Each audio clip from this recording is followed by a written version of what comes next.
Welcome, everybody, to another edition of the Winner's Circle Sports Betting Podcast right here on the Winner's Circle Sports Betting Channel, brought to you by GamblersWorld.net, where you'll find 10 of the finest handicappers in the country, and we guarantee all our picks at that site, which simply means all single game and multi-game daily packages, as well as subscription plans of 30 days or fewer. We must win. We must make a profit, or we'll credit your account back the exact amount of what you paid for that purchase. I'm Ross Benjamin, and I got two guests today, and let me introduce them. Let's start with the man in the upper right-hand corner here. They call him Dry Heat. They call him Dangerous Doug. He's been on more leaderboards in his career than Tiger Woods was combined in his whole PGA career. Doug, how are you, man? I'm doing well. I'm not sure about that one.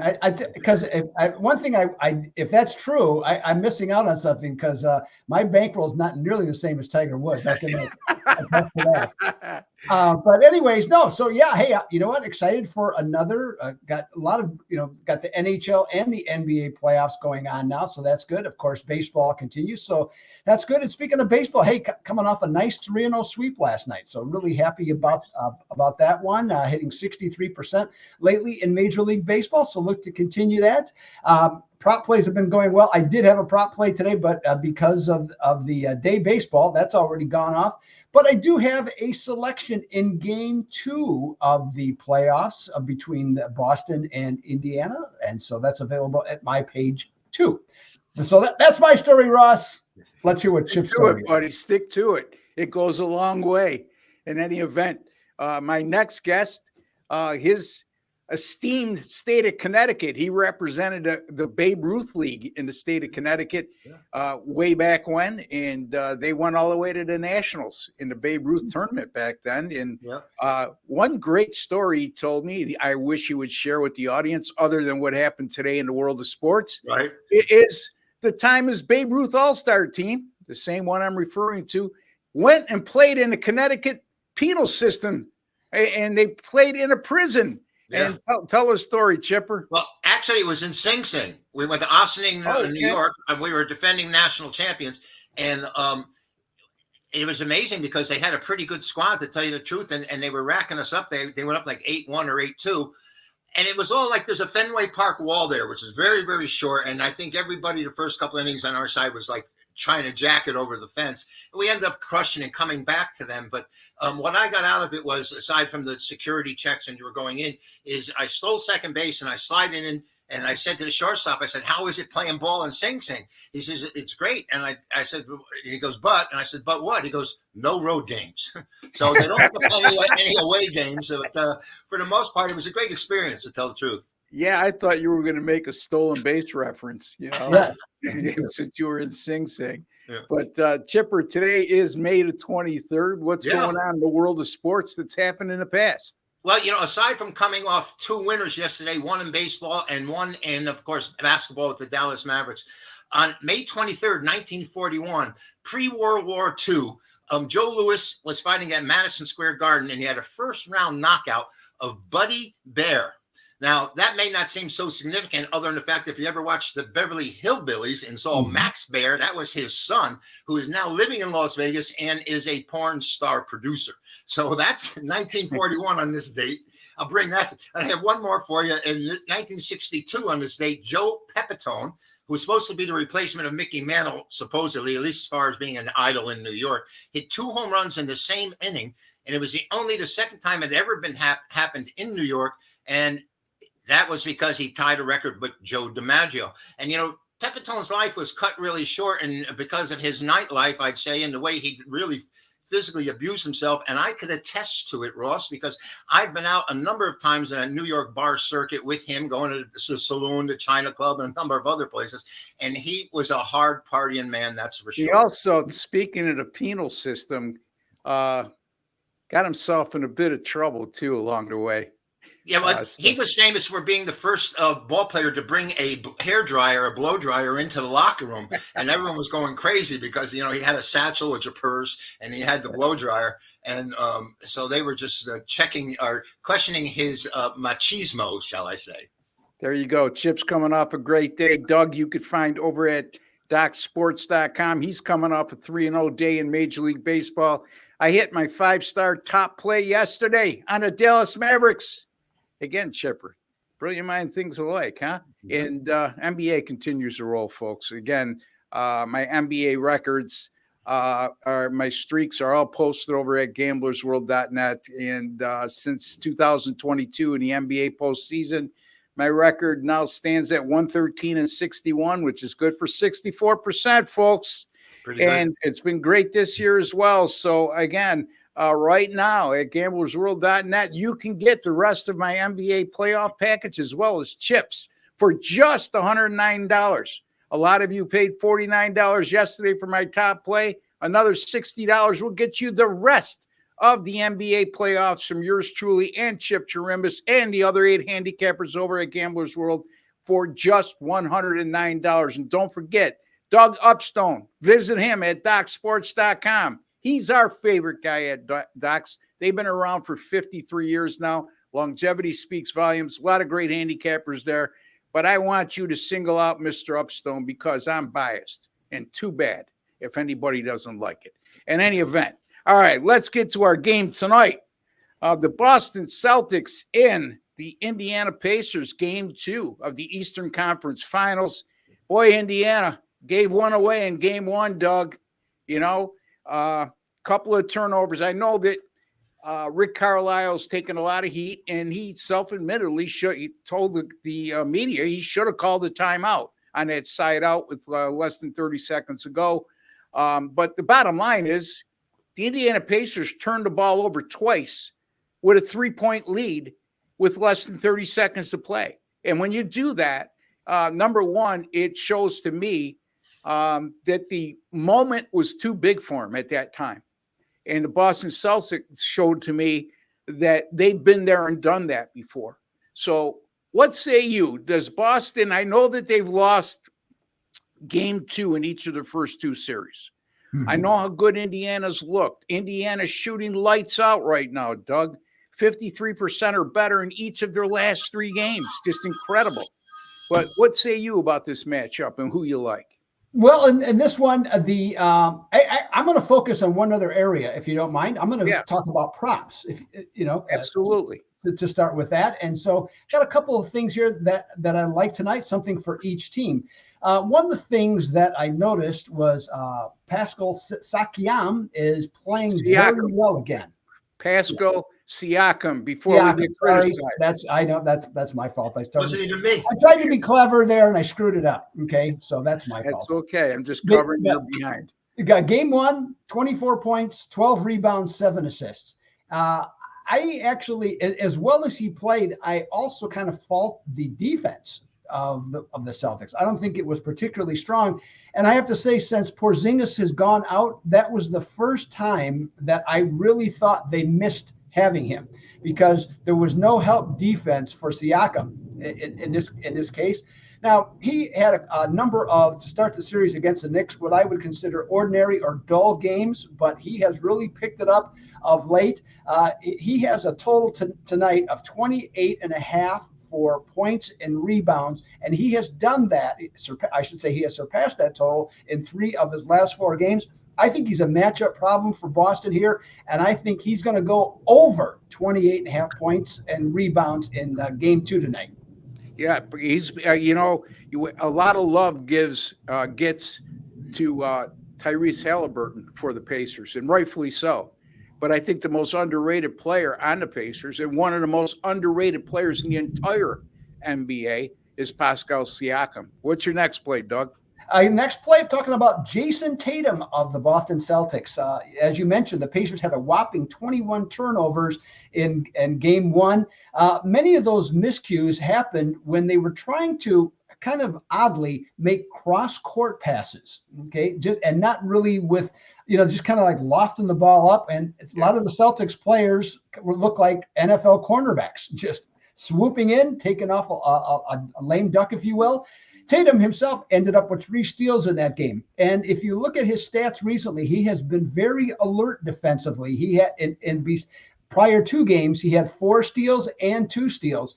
And so in this one, I think it's going to continue. So I have him over for 1.5 steals tonight. And there's an added benefit if this turns out to be correct, because the odds on that are plus 140. So it's a really strong number on that one to boot. Yeah.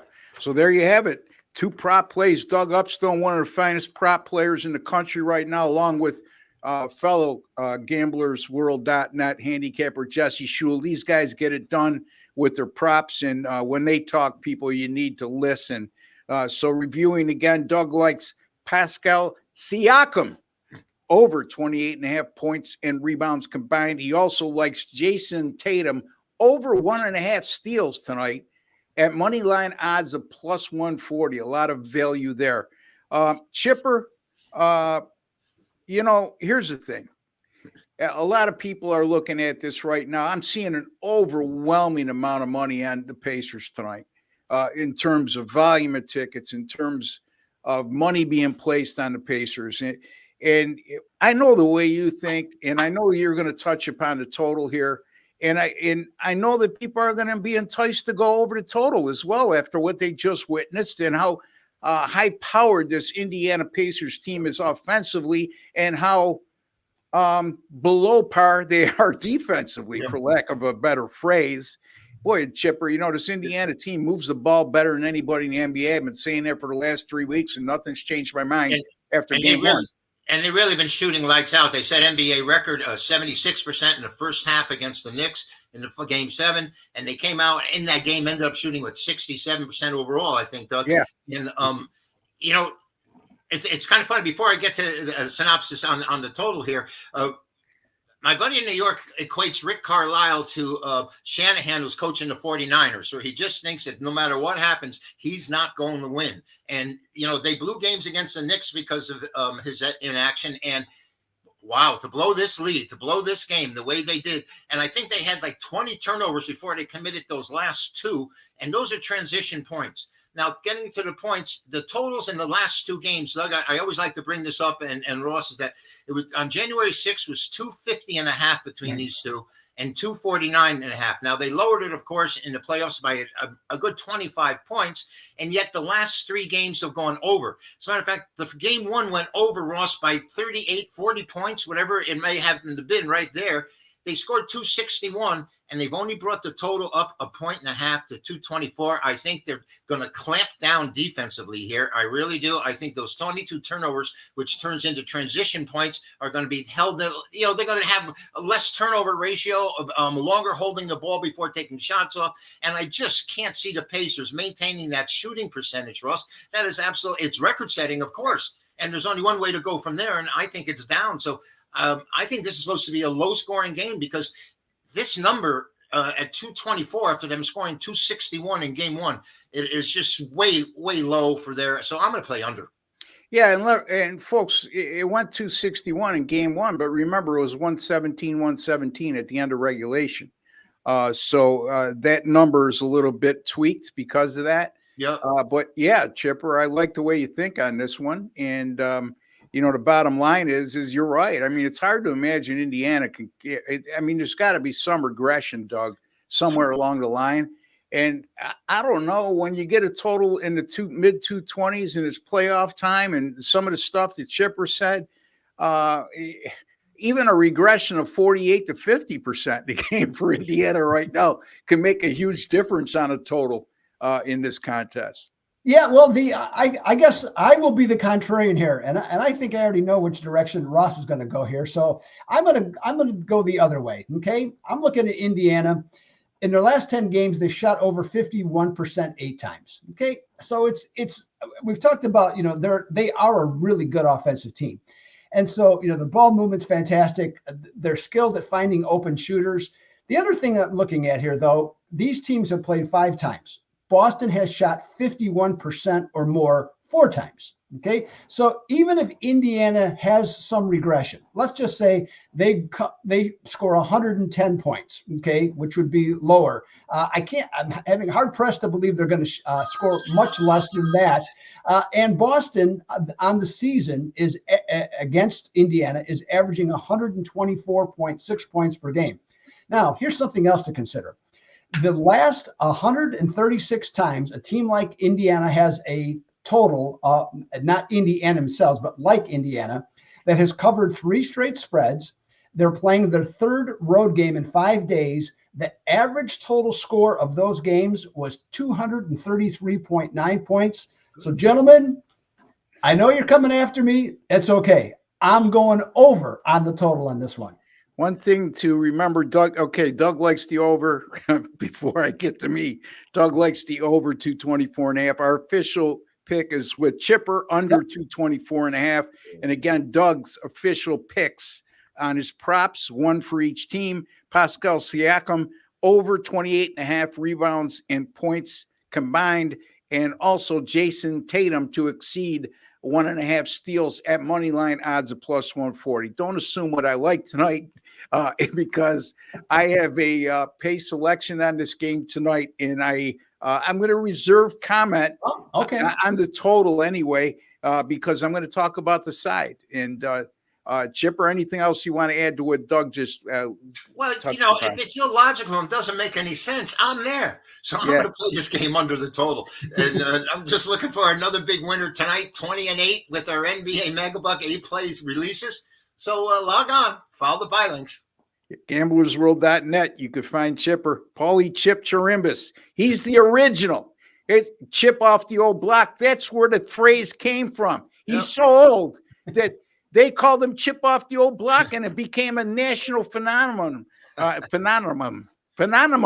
Easy for you to say, Doug. Anyway, boy, what a tongue twister that was.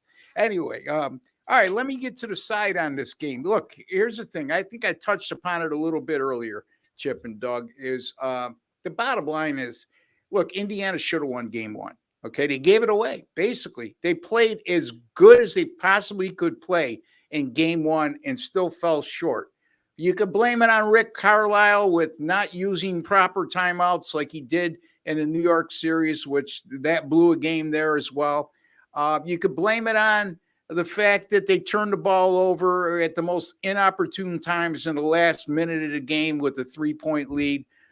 You could blame it on the fact that they didn't foul Brown there on the 3-pointer with 8 seconds to go and not allow him to get a 3-point shot off. By the way, I don't agree with that, because I thought that was a well-designed play, and it was a catch-and-shoot type of play.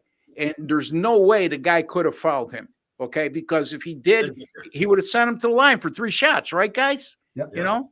So, or he couldn't get there in time, Ross. If he had, he was a little too late. If he got there when the ball got there, he could have fouled him before he attempted to take it. And again, I go back to this, Chip. I thought it was a well-designed play because that's what it was intended to do. Yeah. You in that situation, you got to anticipate the opposing team is going to send you their free throw line before they'll allow you to get a 3-point shot off.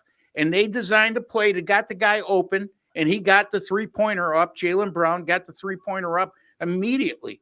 And I don't think the defender had a choice. It could have turned into a disastrous 4-point play, and they lose the game. So in any event, getting back to the matter at hand, look, the Pacers, they covered as an away underdog in their last game. And in the following game, when they're on the road and they covered as an away underdog in a previous game, but they failed to win, they just covered the spread. 0-3 straight up in ATS this year, okay, and losing by 13.4 points per game. Indiana is, if you look at them in the playoffs right now, they're 2-6 straight up on the road, okay? They have been a less than average, below average road team considering they're a playoff team, and been very good at home. So that's well documented. And this just goes to show you, when they lose a game on the road, and they cover the spread in doing so, and then they go back on the road in the next game. 3 times it's occurred this year. All 3 times they lost, failed to cover, and lost by double-digit margins. All right, Boston, on the other hand, you're looking at a team that everybody's going to be down on right now. I've heard a lot of people, Boston's overrated. Boston's this, Boston's that. And Boston has lost game 2 in the first 2 series. Okay, obviously, most of the general public believes that, because if you look at the betting splits, that's where they are. Okay, not that easy, my friend. It's just never that easy. And I'm not saying you should follow my contrarian approach every time, but I'm going to tell you, and you should have heard it over the last 3+ years now. More times than not, when I got that contrarian mindset, I've been on the right side. Some of you out there criticize me, and some of you still don't learn your lesson. Wake up. All right. Anytime you have since 2021, home favorites of 6.5 or 6 to 9.5 that scored 115 points in their previous game, 115 points or more, and they're playing in game 2 of the series, 9-0 straight up in ATS. Since 2016, game 2 home favorites of 6 or greater, number 1 seed, 6-0 straight up and 5-1 against the spread. Give me the Boston Celtics minus 8.5, Chip, and I am not going to look back. I'm telling you, they're winning this game going away tonight. Well, I like your side, and you're thinking about it. I'm just wondering how Indiana comes back emotionally from that letdown. And, if I can see possibly if they get behind in this game of the Celtics running away. Yeah, and the other thing I look at is the Celtics are very good at adjusting. I'm not so sure, especially defensively, right? I don't think there's a lot of adjustments Indiana can make defensively. They've been terrible defensively all year. What are they going to do now in game whatever it is, 95 or whatever they're playing, to adjust to, Indiana's the number 1 scoring team in all the NBA. Boston's number 2. Yeah. Okay, the difference is Boston plays really good defense. Indiana does not. But Doug, you might have a different opinion. Go ahead, Chip. Boston's defense is number 5 ranked, and Indiana's number 30. So if there's going to be a difference, it's not to be on the offensive end, because like you said, Boston's offense is right behind Indiana. Right. If they were going to make an adjustment, Chip, and they were good at making defensive adjustments, they wouldn't be number 30. Yeah. Right? Exactly. Doug. Yeah, this. I'll be honest with you. This game's got me somewhat confused. I'm not really sure what to think. One of the things that in game 1. But now I know there's always ebbs and flows to any NBA game, but Boston at home had 3 different leads of 9 points or more, and they gave them all away, and relatively quickly. Okay, they gave all those away. Now, is that just Indiana's offense? I don't think so entirely. I also think it was kind of a laissez-faire approach by Boston in terms of their intensity. So that is of somewhat concern to me. Another concern of mine is that, and the first 2 games played out to this, teams that are seeded 5th or lower in the conference finals, and they're an underdog after the last 2 games, are now 16-6 against the spread. Okay, the underdog is. That's of note. Okay, from that standpoint. So what am I going to do? I think Boston's just going to come out on fire.